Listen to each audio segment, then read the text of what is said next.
The next thing I'm going to be talking about is the vocals in Home. I'll start off with the main vocal, got an EQ on it, 2 cuts where I thought it sounded a bit telephony in the mids, and a boost at 5 kHz just to make it sound a bit more crisp. A compressor with a fast attack on that and a ratio of 2.5. I found that some of the words at the start of phrases were poking out a bit too much, so just to level that off, I use that. That is going into a reverb bus with just a standard large plate reverb on it, preset on the Deverb stock plugin.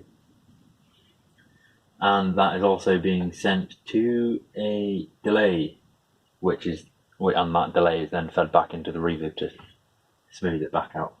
That's just an 8-note delay with a tiny bit of feedback. Next up is I have copy and pasted the original vocal track onto another audio track and processed it heavily following a video I saw. So I added quite severe auto-tune to it to make it sound really robotic, followed by a slapback delay with a ping pong setting on it to make it sound quite stereo, and a flanger has been put on that as well, and that blended with the vocal makes it sound quite interesting, I think. I'll show you clips of that in my write-up, and then I've sent that channel through the reverb bus as well.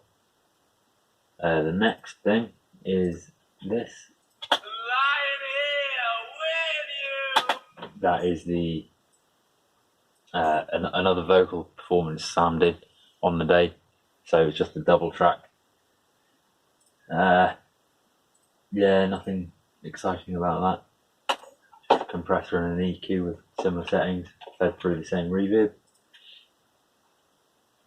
In the verses, he does a higher register take over the top, and I blend it into the background and put this through a backing vox, which I've called it, backing vocals bus, and this has got a compressor on it, followed by an 8-note delay, followed by a large hall preset reverb, about 3-second decay on that, and a doubler has been put on the end of that to make it stereo. Next up is the chorus part where he sings in falsetto. This has been heavily compressed as the nature of that part was very all over the place dynamically. Following that, I used the Enigma plugin just to make it sound a bit wobbly and cool. So it's more, my idea with this was to make it less about the words he was singing and more about the sound.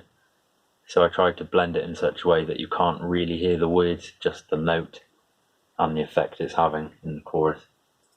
Now I put a reverb after that, and also auto-tuned it to make sure that the notes were correct. I sent that through the backing vocals bus as well. And that is about the size of it on that one. There's one more. I can't find the channel now. Here we go.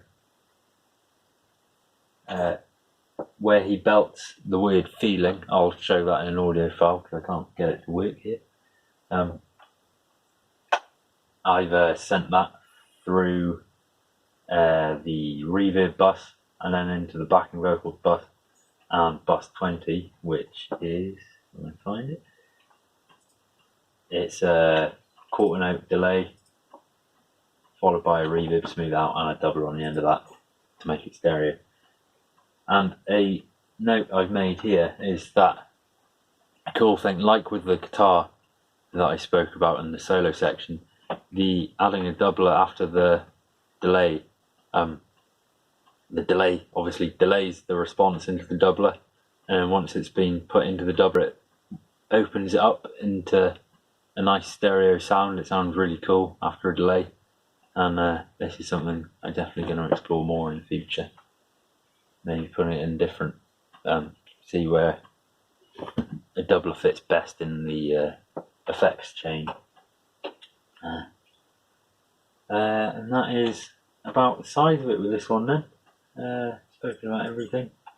There's automation to put this doubler channel in, which I spoke about when he shouts the word feeling. And there's also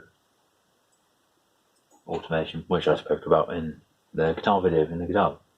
So that's alright. I'll include audio files of all this and explain what they all are. Thank you.